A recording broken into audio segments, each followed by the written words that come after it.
Olá, gente, como que vocês estão? Vamos dar continuidade nas nossas aulas. Na última aula nós falamos sobre pressão intracraniana, né, aumentada, no caso a PIC aumentada, né, e sobre paciente inconsciente, tá? Então hoje nós vamos dar continuidade. Deixa eu colocar aqui. Nas patologias do sistema neurológico, tá? Vamos lá. Então, aqui nós ficamos de falar sobre cefaleia, né? Acho que todo mundo sabe o que a cefaleia é, que é a dor de cabeça. E nós temos dois tipos de cefaleia, tá? Nós temos a cefaleia do tipo tensional, que é decorrente aí a irritação das terminações nervosas, algum tipo de irritação mesmo, ou nós vamos falar, ou tipo alguma tensão mesmo, né, que a pessoa tem. Então, assim, você fala do tipo tensional, é aquela dor que geralmente acomete essa parte frontal, igual tá nessa imagem aqui, ó. Pega a parte frontal, pode pegar até atrás da cabeça e um pouco do pescoço, né? É decorrente de irritações das terminações nervosas sensitivas da cabeça e do pescoço, devido a uma contração muscular prolongada provocada por alguma tensão. Então, pode ser que a pessoa ela teve que ir torcicólogo, às vezes ela pode sentir uma dor, ou pode ser alguma coisa de estresse. Nós vamos falar aqui sobre isso, sobre o que pode levar esse tipo tensional. E a cefaleia do tipo vascular, que ela é mais conhecida como uma enxaqueca, tá? O que acontece? A cefaleia do tipo vascular é aquela que tem uma contração e dilatação das artérias intracranianas. Então, as artérias aqui que estão lá dentro do meu encéfalo, né? As artérias que estão mandando sangue lá para as células do meu cérebro, né? E dos outros órgãos aqui do encéfalo, essas artérias elas contraem e dilatam, né? Tanto é que quando a pessoa tem enxaqueca, ela fica, parece que está sentindo que está latejando alguma coisa aqui dentro da cabeça. Isso é a contração e a dilatação das artérias, tá? Provocando uma dor, que a gente chama de enxaqueca, e que também pode aparecer como resultado de algum problema genético mesmo da serotonina, que leva à vasoconstrição, ou o estresse também, tá? Bom, o que pode levar a essas cefaleias? Né? Pode vir por algumas infecções ou causas orgânicas. O que isso quer dizer? Infecções entraria meningites, meningites, né? Alguma doença, alguma infecção mesmo. Às vezes pode ser até uma infecção tipo bacteriana, que a pessoa, que leva, né, ao resfriamento, viral, né, que a pessoa vai sentir umas dores de cabeça. E também pode vir por causas orgânicas, que no caso seria do próprio corpo, que poderia ser algum aneurisma cerebral, que a pessoa sentir uma dor, algum tumor. A hipertensão pode levar a cefaleia, alguma lesão crânioencefálica, alguma lesão mesmo, né? Lá dentro pode levar a cefaleia e o AVC também pode levar a cefaleia. Então, essas causas orgânicas que a gente fala de aneurismos, tumores, hipertensão, são cefaleias secundárias, tá? E as outras causas que podem vir também, no caso, seriam toxinas, medicamentos, álcool, né, a ressaca no outro dia, aquela dor de cabeça intensa, alimentos, né? Isso aí tem muito, falam muito que questão de quem tem enxaqueca, né? Tem que olhar muito a questão da alimentar mesmo, né? Porque a pessoa pode se alimentar de alguma coisa e levar a enxaqueca depois. Por exemplo, tem gente que come bananas e, dependendo da quantidade, né, em excesso, por exemplo, a pessoa pode ter uma enxaqueca. Refrigerante, né? Tem estudos aí que falam que a Coca-Cola ela é muito tóxica para o nosso corpo. Acho que você já deve ter visto isso. E ela tem substâncias que podem levar o paciente a ter enxaquecas, né? Além de tudo, também a questão hormonal. Por exemplo, mulheres, né? Geralmente mulheres que estão no período pré-menstrual, na TPM, né? Elas tendem a ter muita enxaqueca. devido a essa questão da taxa hormonal mesmo, né? Do aumento da taxa de alguns hormônios, né? Que podem levar a enxaqueca. Isso aí são algo, a questão da enxaqueca, a gente tem vários estudos que mostram isso, mas assim, é muito difícil, porque cada um é de um jeito, cada um vai ter uma reação para ter uma enxaqueca depois de um jeito, né? Tem gente que pode ser questão alimentícia, tem gente que pode ser devido à taxa hormonal, tem gente que pode ser por questão de estresse, tudo isso pode interferir, tá? Então, aqui, ó, a enxaqueca, né? Então, no caso, a cefaleia do tipo vascular, que é a enxaqueca, né? Ela é um tipo específico de cefaleia que se caracteriza por crises periódicas e, infelizmente, ela pode durar aí até 72 horas, ou seja, até 3 dias, tá? Elas podem ser desencadeadas, ou seja, o que pode levar a enxaqueca? Igual eu falei, ciclos menstruais, luzes fortes, tá? Às vezes aquela pessoa que trabalha às vezes muito com computador, né? E deixa lá o computador no pico máximo da luminosidade, ficar muito tempo ali, a pessoa pode ter uma enxaqueca depois. O estresse é muito desencadeante, né? A gente sabe que o estresse afeta muito a nossa saúde e aí pode levar tanto outras doenças como pode levar a uma enxaqueca. Depressão, privação do sono, aquela pessoa que não dorme muito bem, que tem muita insônia, ela tende a ter enxaqueca. Geralmente são pessoas muito ansiosas, né? Fadiga, muito cansaço, uso excessivo de determinadas medicações, né? Tem medicamentos, né? Isso depende muito da pessoa, não tem como eu falar qual medicamento que a pessoa pode desencadear uma enxaqueca, né? Cada um é de um jeito. E alguns alimentos contendo aí tiramina, glutamato monossódico, nitritos ou laticínios, ou seja, aqueles salaminhos, pamarola, extrato de tomate, né, que ele é bem ácido e salgadinho, laticínios, né, queijo, a pessoa que toma muito queijo, muito leite, isso é óbvio, igual eu falei, são fatores que podem desencadear, mas isso vai depender de pessoa para pessoa, tá? E aí aqui, ó, nós temos a cefaleia do tipo tensional, que pode vir devido a alguma tensão mesmo, né? Pode ser também até devido aí a algumas infecções, né? Dependendo da situação. Que no caso vai ser a dor e sensação constante e estável de compressão na face posterior da cabeça, igual tá aqui, né? Na face posterior, aqui na frente, né? Na fronte e nas têmporas, tá? Então, aqui atrás, posterior, fronte, que pode pegar aqui, e nas têmporas laterais aqui, tá? A cefaleia vascular, no caso a enxaqueca, né? Ela vai ter aí, vai afetar não só a parte, né, da nossa cabeça, mas também outras partes do nosso corpo, né? Que a pessoa, ela pode ter náuseas, ela pode ter vômitos, pode ter fotofobia, no caso, né? A pessoa não aguenta ficar próximo da luz, né? Tem que ficar com as luzes todas apagadas, dependendo, né? Alterações sensitivas, motoras e de humor, né? A pessoa fica estressada, ela, tipo, o paladar dela fica diferente, dependendo motoras, né? A pessoa, às vezes, ela fica até um pouco mais fraca, né? De tanta dor que ela tá sentindo, né? E aí acaba que isso deixa, às vezes, dá umas tremedeiras, né? Escotomas, que no caso é interessante na enxaqueca, o que é muito ruim, né? Tem pessoas que têm escotomas, ou seja, ela tem aí algumas áreas da visão, igual, por exemplo, que está uma visão normal, aqui está uma pessoa que tá com enxaqueca, que está tendo aí o sintoma de escotomas, que é uma área da visão, ela fica escura, né? Fica sem visão mesmo, igual tá aqui, ó, a pessoa começa a enxergar umas manchas escuras que não consegue enxergar né, o real, né? Igual tá nessa imagem. Dor intensa, né? E geralmente ela é unilateral. Geralmente é uma dor que pega só de um lado, né? Da cabeça.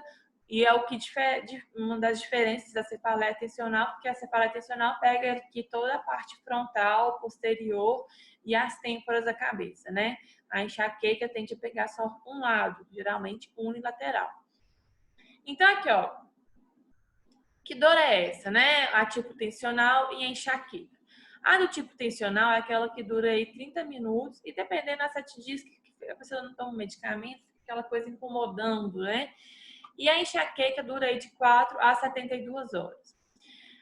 A dor, ela tem uma sensação de aperto, fica uma dor assim, apertando mesmo a cabeça, não fica que é trem latejando igual a enxaqueca fica trem latejando e pulsátil.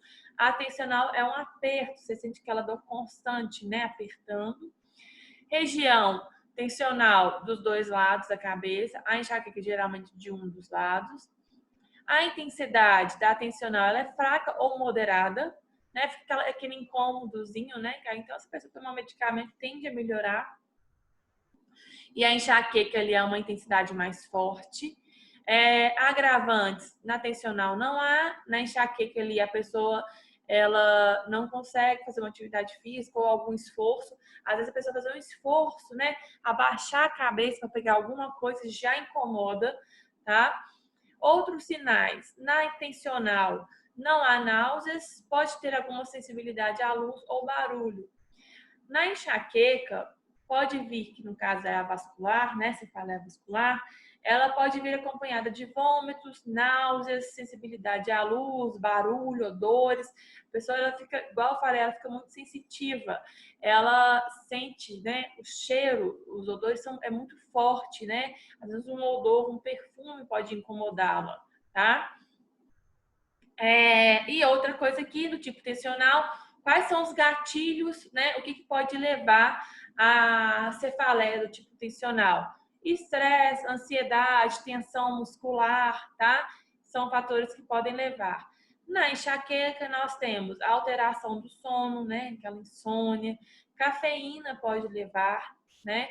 Álcool, quem toma muito café, álcools, né? No caso, vinho tinto, uma cerveja, álcool em geral pode levar, jejum prolongado, aquela pessoa que fica muito tempo sem comer, alterações hormonais, igual eu falei com vocês, a questão da TPM nas mulheres, e o estresse, que é extremo. O estresse é, sim, um fator extremamente grande, né, que vai afetar o paciente ter uma cefaleia vascular, que no caso é enxaqueca, né? Pessoas muito ansiosas, né, que ficam estressadas muito fáceis.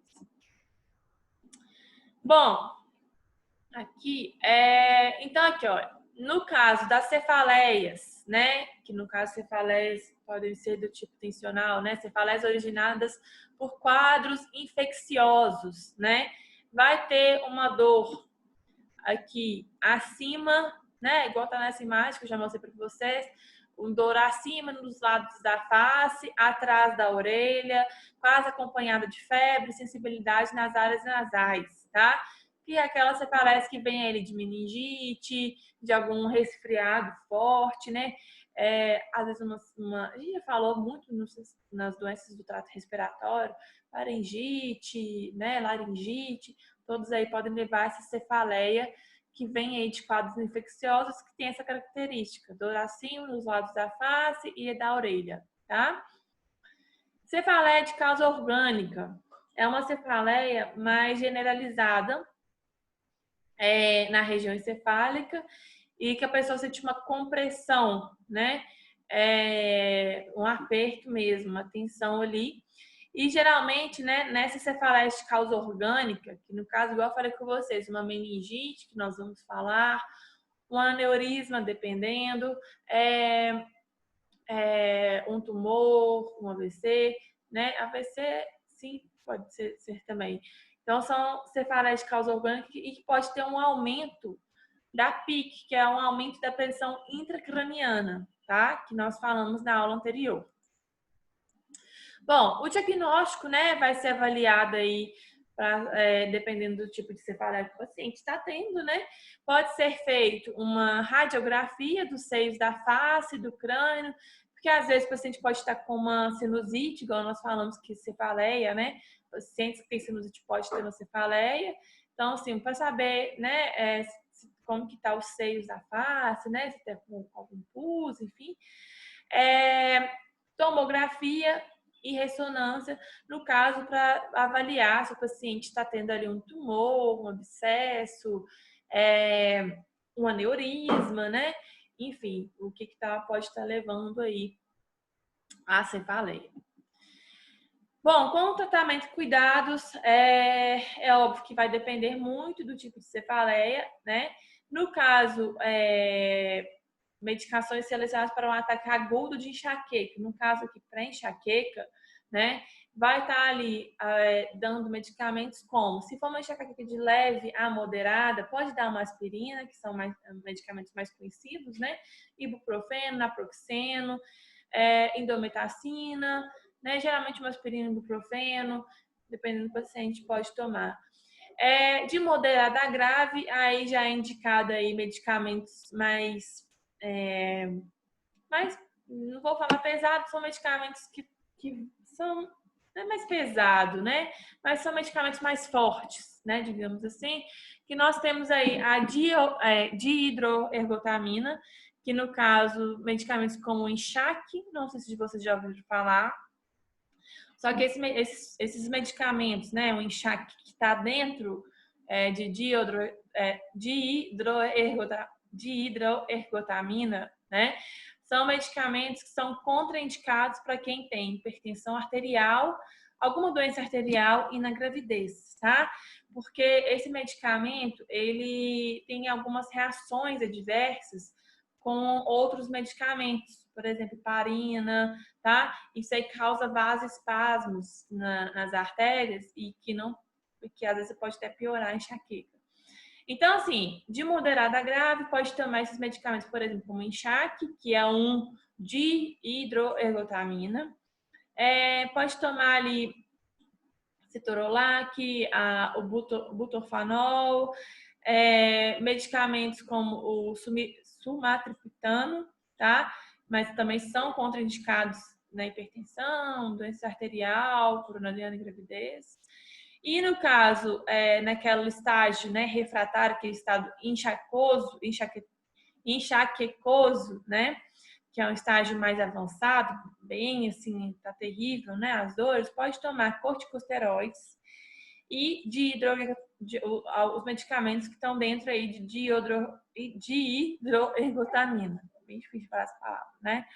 Que no caso seria o enxaque, tá? Tem outros medicamentos também, aqui eu pus um exemplo como o enxaque. Uma outra coisa, é óbvio que isso aqui, gente, tem que ter um acompanhamento médico, né? No caso de uma enxaqueca mais grave, né? E refratária, tá? É bom ir no médico, tá avaliando. E assim, uma coisa que é muito interessante, que eu já vi muitos médicos mostrando estudos, já vi muitos estudos sobre o propanolol, que é um antihipertensivo, né? Um medicamento antihipertensivo, que tem muitas pessoas que utilizam o propanolol para tratar a enxaqueca, tá? Às vezes tem pessoas que usam o propanolol, que é um antihipertensivo, e um medicamento de dor. Pode ser o enxaque, pode ser o enxaque não, o Dorflex, por exemplo, né? Porque o propanolol, ele tem uma ação ele altera, né, as paredes da artéria de maneira que elas vasodilatem, né? E o problema da enxaqueca é que fica contraindo. As artérias, elas dilatam e contraem, dilatam, contraem, dilatam, contraem. Fica aquela coisa latejando. Quando o paciente toma propanolol, as artérias, elas vão meio só que dilatar, né? Então, para de ter aquela latejação, sabe, na cabeça, o que é muito bom. Só que é óbvio que isso tem que ter um acompanhamento médico, né? Eu não vou falar para vocês tomarem isso, que vocês têm que conversar com o médico de vocês, porque o propanolol, por exemplo, ele é um medicamento que pessoas que têm problemas respiratórios, a pessoa não pode tomar ele, tá? Porque ele afeta ali as pessoas que têm problemas, né? Tipo bronquite, asma, né? Então não é adequado para o paciente tomar, tá? Então, assim, tem que ser conversado com o médico, tá? Outros tratamentos, né? No caso, tratamentos de causas, né? Então, vamos supor, se o paciente está com uma hipertensão, né? Se ele está com meningite, se ele está com um tumor, por exemplo, né? Tratar essas causas que estão levando a cefaleia para o paciente, tá? Outras medidas que podem ser tomadas no caso, um ambiente calmo, silencioso, escuro, elevação da cabeceira da cama a 30 graus, ajuda. Outra coisa que pode prevenir as cefaleias é a mudança de estilo de vida, né? Ter o sono e refeições regulares, né? Mudar ali a alimentação, né? Dependendo que a pessoa tem uma alimentação bem gordurosa, né? Que faz mal ao paciente. A se ter, né? Essa cefaleia, tanto a cefaleia tensional como a cefaleia vascular, né? Alimentação, mudança do estilo de vida, fazer uma atividade física é muito bom. Relaxamento, relaxar. E no caso da abstenção, né? Cortar ali os alimentos que tem tiramina, glutamato monossódico, nitritos ou laticínios, né? Ou seja, reduzir mesmo ou cortar chocolate, café, queijo e outros alimentos processados, no caso salaminho, aqueles presuntado, uns peitos de frango, né? Essas coisas assim. Agora entrando em meningite, tá? Só um segundo.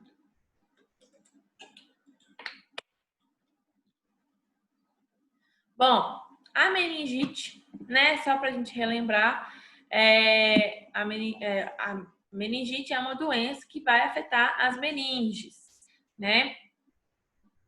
Tanto é que é uma inflamação que afeta as meninges. Toda vez que a gente falar de ite, meningite, faringite, amigdalite, toda vez que a gente tiver esse ite no final, é uma inflamação que está cometendo alguma coisa. Então, meningite, uma inflamação que está cometendo as meninges.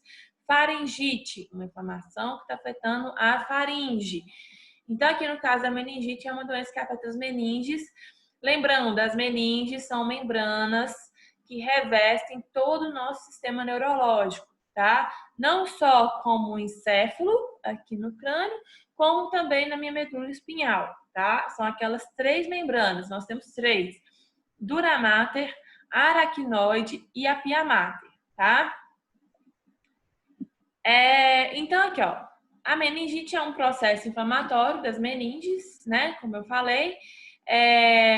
E aqui eu coloco, né, sobre o que é a meninges, que são membranas que envolvem o cérebro, medula espinhal. Nós temos dura mater, aracnoide e pia mater. Então, a meningite é um processo inflamatório das meninges que pode acometer qualquer indivíduo de qualquer idade, né? Pode acometer, geralmente acomete mais crianças, né?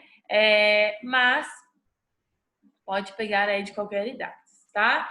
E aqui nós temos aqui a meningite, ela pode ser vinda de vírus, bactérias e fungos, tá? Também. Aqui só para vocês verem, né?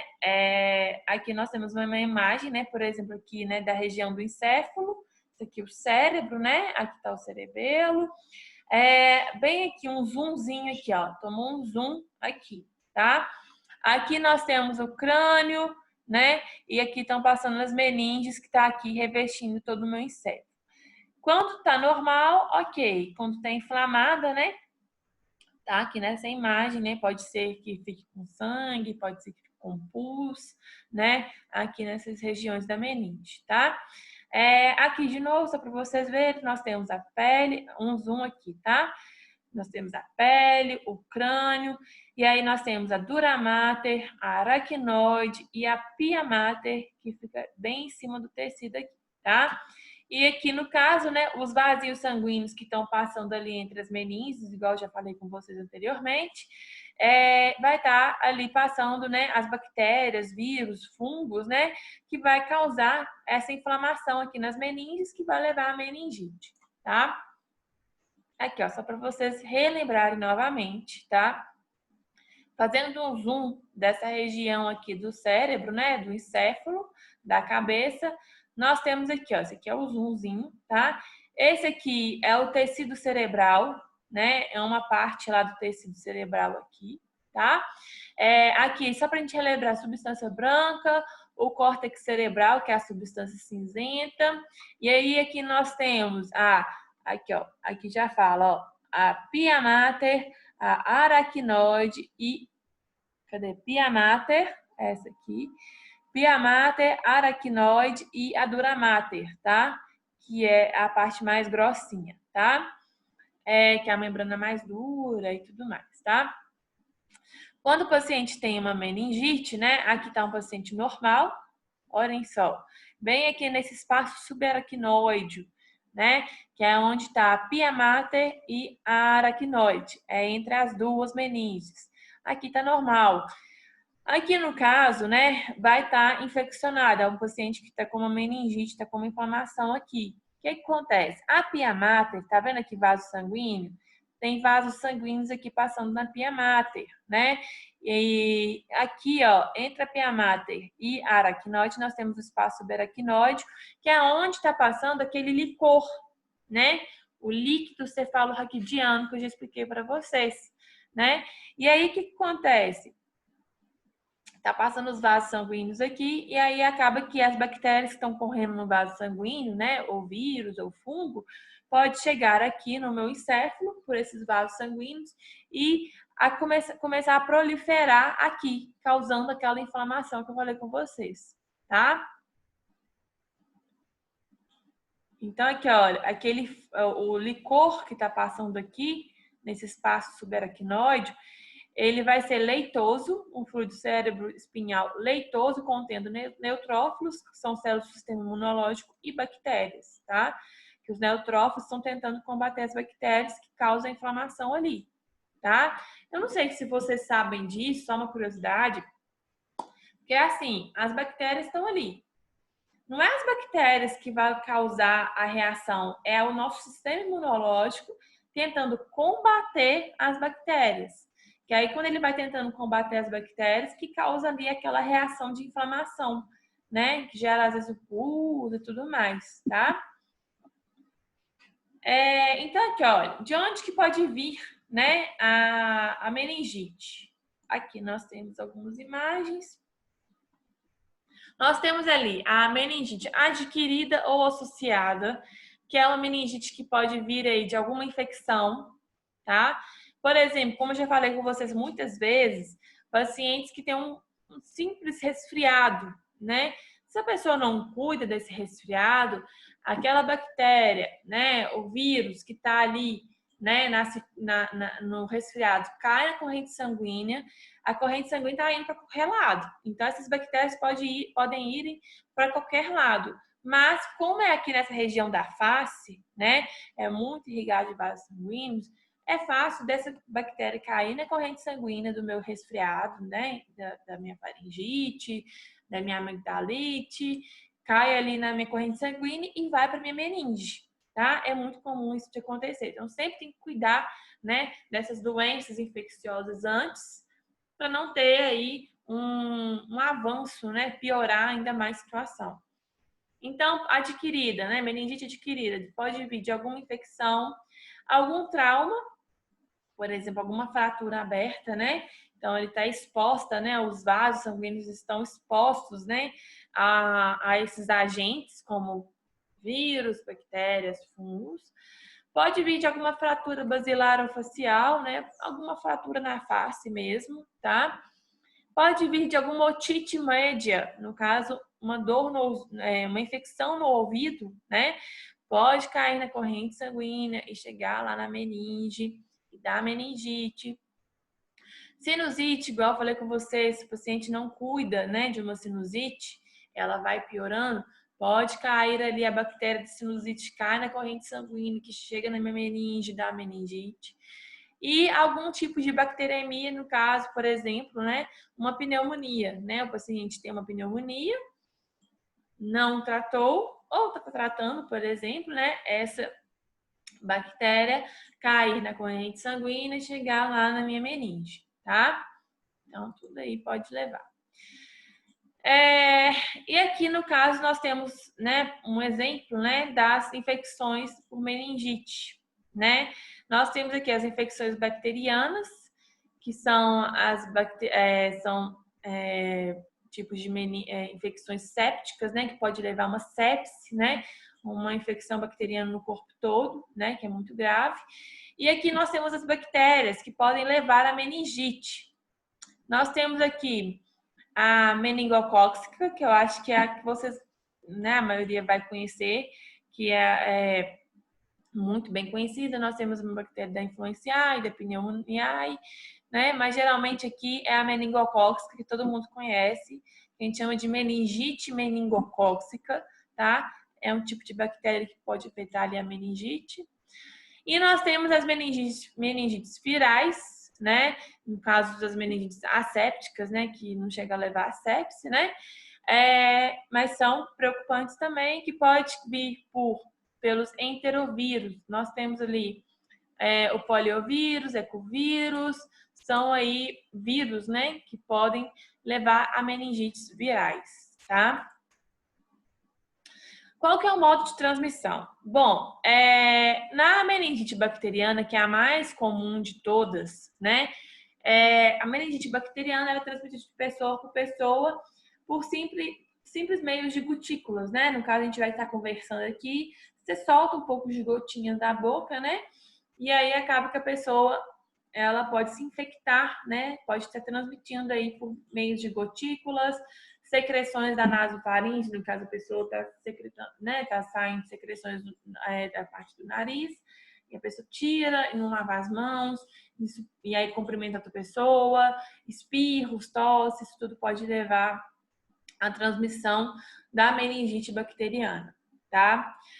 No caso de infecções por vírus, nós temos aí a transmissão fecal-oral, né? Não sei se vocês já ouviram falar sobre isso, que é, no caso, a pessoa, ela elimina as fezes, a pessoa tem a meningite viral, perdão, e aí a transmissão fecal-oral que a pessoa, ela, às vezes, elimina as fezes, né, em algum alimento, né? Por exemplo, na área da agricultura, a pessoa vai eliminar as fezes lá numa horta, e aí depois recolhe, né? Depois de um tempo, recolhe ali aquele alface, leva para comer, não lava muito bem, tem ali o vírus da meningite, né? Algum enterovírus que eu falei, a pessoa come e aí se infecta, tá? Uma outra pessoa. Pode vir por corrente sanguínea através, né? Devido a uma infecção de outra parte, de alguma infecção de outra parte do corpo, né? Igual eu falei com vocês, geralmente um resfriado, né? A pessoa não cuida do resfriado, esse vírus pode cair na corrente sanguínea, ir lá para a minha meninge e levar a meningite. Pode ser por inalar o vírus ao ar, no ar mesmo. Pode ser por relação sexual, né? E algum picado de inseto também, né? Igual o Zika vírus, que todo mundo conhece, pode cair lá na minha meninge e levar pela corrente sanguínea e levar uma meningite, tá? Aqui, ó, só para vocês verem, essa aqui é uma meningite bacteriana. Aqui é uma criança, né? Uma imagem de uma criança que tá normal, vista lateral, né? Tá normal e aqui tá com meningite bacteriana. Olhem só, gente, aqui, ó, a meninge, né, tá recobrindo aqui, as meninges estão recobrindo todo o nosso sistema neurológico, encéfalo e medula espinhal. E ali que naquele espaço, por exemplo, no espaço subaracnoide, que fica entre a pia mater e a aracnoide, ele fica todo inflamado. Olhem só, tudo inflamado, ó. Até lá na medula espinhal, principalmente nessa área aqui, atrás da nuca, tá? E aí é por isso, né, que o paciente ele costuma ter as dores, né, na nuca, né? Quando faz assim, não consegue encostar o queixo aqui no meu peito, né? Porque tá tudo inflamado, então ele não consegue fazer esse movimento, né? De abaixar a cabeça e encostar aqui no meu peito. Então, isso é até um diagnóstico, né? De estar avaliando se o paciente está ou não está com meningite. Então, como sintomas da meningite, nós temos aí, num quadro mais grave, né? A febre, a cefaleia intensa, a náusea, vômitos, rigidez da nuca, né? Porque acaba, como eu falei com vocês, né? O sistema neurológico pega o encéfalo, né? Aí aqui nós temos o tronco encefálico, né? O mesencéfalo, ponte bulbo, que chega aqui na medula espinhal. Tudo aqui revestido por meninges, e se está inflamado, né? Está dolorido, fica mais rígido, né? Então, tem essa rigidez na nuca. Fadiga, confusão mental, sinais de irritação meníngea, tudo isso aí são detectados também por alterações do licor, que eu expliquei para vocês, né? Tanto é que uma forma de diagnóstico da meningite é tirar um pouco desse licor pela medula espinhal, né? Aqui pela região lombar. Tira ali um pouco desse licor para avaliar, né, a consistência desse licor e se tem, né, bactérias, né, nesse licor, algum tipo de vírus, né? Faz dosagens desse licor para ver o que tem, né, que está levando essa meningite, para saber também qual medicamento que vai indicar para o paciente. Então, o licor vai ter alterações na cor, né? Ele pode ficar mais turvo, ele é amarelado, normal, lúcido, né? Translúcido. É transparente, né? É amarelado. E aí, no caso da meningite, pode ficar meio turvo, pode ficar ali com presença de sangue, dependendo, né? Devido à inflamação ali entre as meninges. Pode ter também petequias, no caso, né? De quando se tem a meningite meningocócica, geralmente se tem aí a petequias, por quê? O meningocócico, que é a bactéria, né, ele começa a liberar uma substância que chama purina, tá? E aí, o que acontece? Essa substância, essa purina, ela cai na corrente sanguínea porque a bactéria está liberando, tá? E essa purina, ela acaba que meio que ataca as plaquetas, né? E as plaquetas, elas têm a função de coagular, né? De trazer ali coagulação, de trazer ali cicatrização, né? Dos vasos que foram rompidos, né? Igual quando a gente machuca, vem plaquetas ali para tentar cicatrizar aquela área, né? E aí as plaquetas têm essa função. E aí o que acontece? A bactéria, ela começa a liberar essa purina, que começa a combater as plaquetas, e aí o que acontece? A pessoa começa a ter petequias, vários pontinhos vermelhos na pele, né? Ou seja, são vários vasinhos sanguíneos. Quando a gente fala peteca, você já deve ter ouvido falar disso, são vários vasinhos, né? Pontinhos, né? Não sei se aqui nessa imagem dá para ver, mas são vários pontinhos vermelhos no corpo mesmo, né? E aí a gente chama de petequias. E é porque não se tem plaquetas para cicatrizar esses vasinhos que vão se rompendo normalmente, né, com o corpo, né? E aí não tem plaqueta suficiente para coagular, cicatrizar esses vasinhos sanguíneos. E aí a gente leva-se as petequias que a gente chama, tá? Durante, né, a doença, se a pessoa não cuida, né, no curso da doença, pode ter-se delírios, choque e ainda chegar no coma, tá? É muito grave, tá, gente? Principalmente a meningite bacteriana é extremamente grave, tá? Tem que cuidar, tá?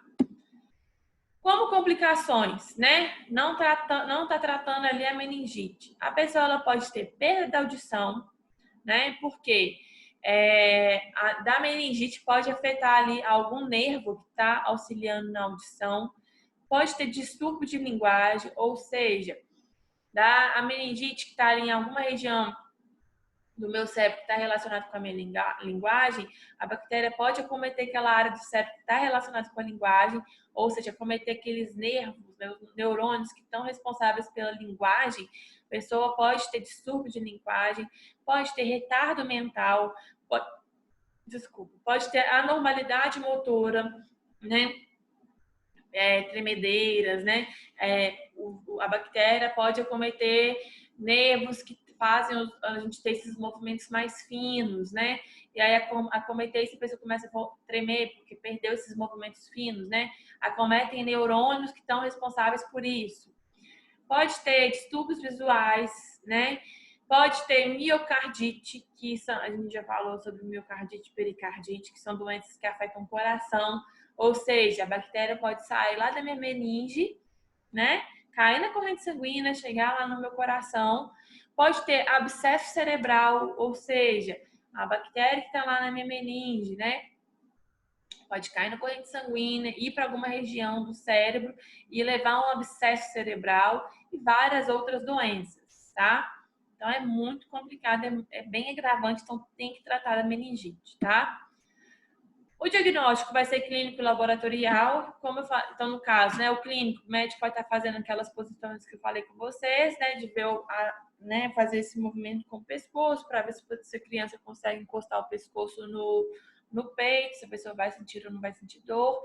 A gente chama esse diagnóstico clínico de Brudzinski e o Kerning, né? Então, aqui, o Brudzinski é aquele que faz o levantamento, a criança vai fazer o levantamento involuntário das pernas em irritação meníngea, quando levanta a cabeça do paciente.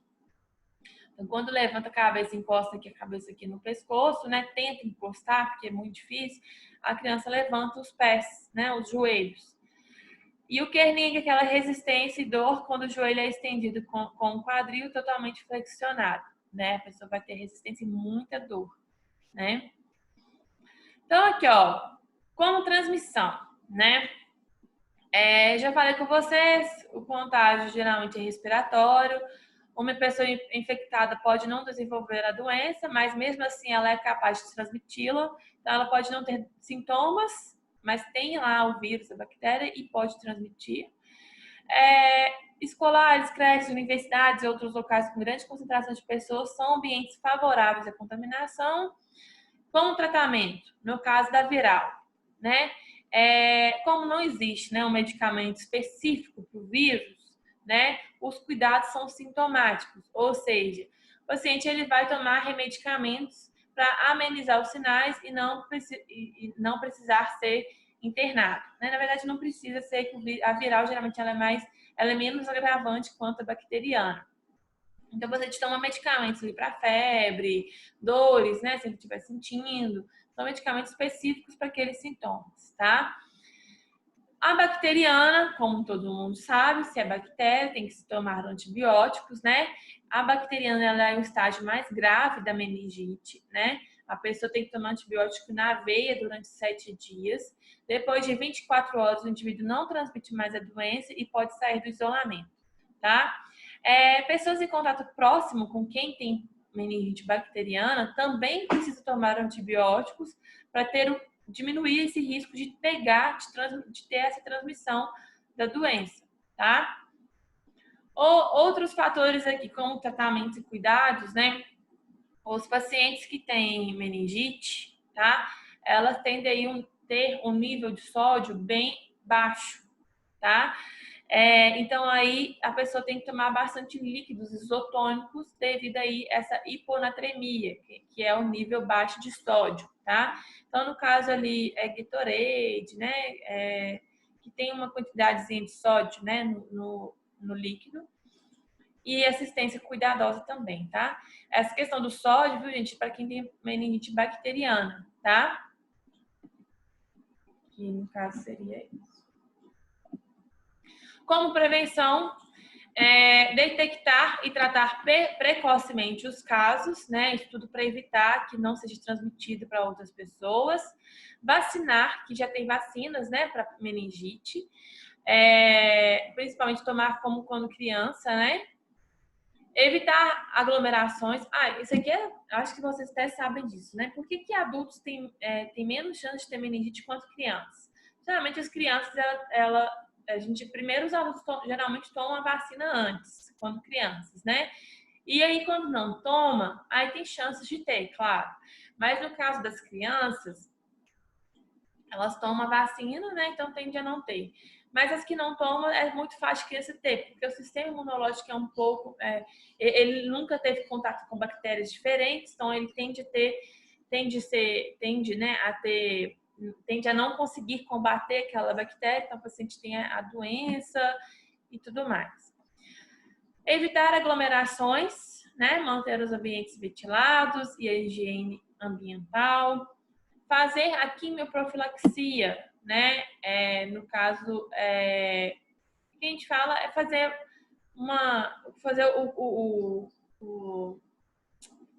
quimioprofilaxia, no caso, tomar, né, os antibióticos, né? Com antecedência para não se ter ali a doença. Então, fazer uma quimioprofilaxia de contatos íntimos de casos de doenças meningocócicas e da doença da bactéria influenzae, tá? Realizar a vacinação para bloqueio de surtos quanto infectada, né? Então, tomando aí a vacina de meningite. E aqui, entrando em abscesso intracraniano, né? Que aqui a gente tem aqui umas imagens de uma tomografia, né? Que a gente pode ver aqui a parte de cima, né? Da cabeça de uma pessoa, aqui o cérebro, né? Aqui está um abscesso. Olha o tamanho desse abscesso. Olha aqui, gente. Olha o tamanho desse abscesso que está ocupando aqui nesse espaço aqui do meu cérebro, né? Se a gente tem esse tamanho, esse abscesso, né? É um abscesso, eu falo assim, é algo que está ocupando esse espaço aqui na minha região encefálica. Vocês concordam que esse paciente ele vai ter uma pressão intracraniana grande, aumentada, né? Por quê? Eu já tenho o meu tecido cerebral, já tenho tudo que está aqui normal e ainda aparece mais uma coisa para ocupar o espaço aqui dentro. Então, assim, esse paciente provavelmente vai ter uma pressão intracraniana aumentada, tá? Então, o que é um abscesso, né? Intracraniano. É uma coleção de material infeccioso no tecido cerebral, né? Igual tá na imagem aqui, né? Um material infeccioso que está no tecido cerebral de formato único ou ser constituído por múltiplos focos. Ou seja, pode ter um abscesso aqui, pode ter outro abscesso aqui, pode ter outro abscesso aqui, tá? Isso tudo aí promovendo um efeito de massa que desloca as demais efeito de massa que desloca as demais estruturas cerebrais, causando diversos sintomas. Então, olhem só, se esse abscesso está aqui, nessa parte frontal aqui, né, da cabeça, provavelmente vai estar pressionando algum nervo. Além de estar aumentando a pressão intracraniana, porque é uma massa que está aqui a mais no meu cérebro, né, no meu encéfalo, ele vai estar pressionando nervos, né? Está pressionando aqui o tecido cerebral, vai estar pressionando nervos, pressionando neurônios. Então, a pessoa vai ter alguns probleminhas que eu vou falar para vocês, tá? Então, aqui, olha, o abscesso intracraniano, ele vai vir aí de bactérias, né? Óbvio, quando a gente fala de abscesso, toda vez que falamos de abscesso, nós estamos falando aí de bactérias, né? Essas bactérias, né, que vão se formar ali, que vai estar ali causando abscesso, elas podem vir de alguma infecção de outra parte da cabeça, tá? Que tá ali, pode vir de uma meningite, né? Ou pode vir de da corrente sanguínea, né? Ou de uma ferida aí, da corrente sanguínea de alguma outra doença que está ocasionando, por exemplo, alguma otite, né? Uma infecção no ouvido, sinusite. Isso aqui pode cair na corrente sanguínea a bactéria, ir lá para o meu cérebro e causar o abscesso, né? Intracraniano.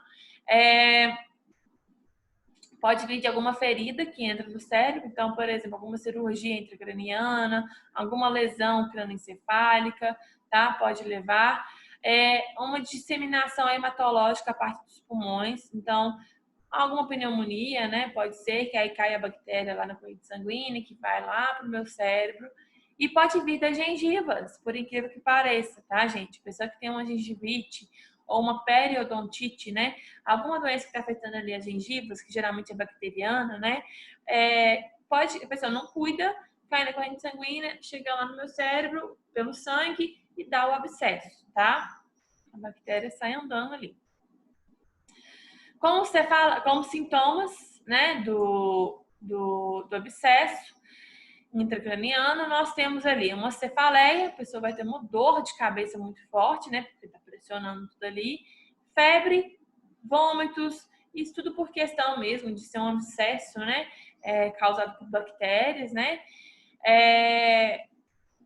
sinais neurológicos focais, né, no caso, fraqueza, diminuição da visão, e pode ter um aumento da PIC, igual eu falei com vocês, vai ter um aumento da PIC, tá? E por que tem esse aumento da PIC? Primeiro que a gente já tem uma massa ocupando o espaço aqui do meu encéfalo, como eu falei com vocês.